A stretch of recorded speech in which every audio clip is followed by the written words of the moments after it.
Hey guys, Nick Hutchinson with MarineMax Clearwater here. I'm on board a brand new 2019 Sea Ray 250 SDX. This is one of my favorite boats by Sea Ray.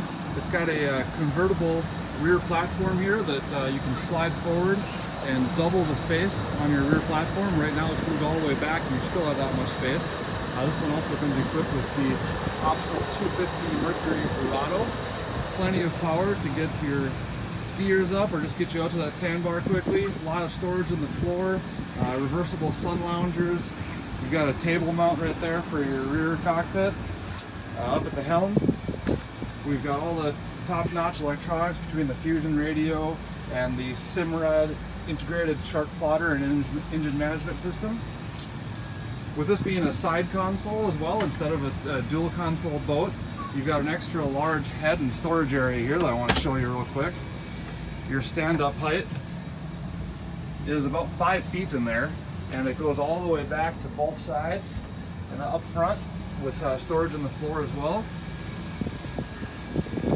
And finally up here at the bow, because this is the SDX series, you've got a big squared off nose, even though you've still got a pretty deep V down below, and lots of seating. You've got seating room up here for 6 alone, with a total seating capacity on this boat of 14 people.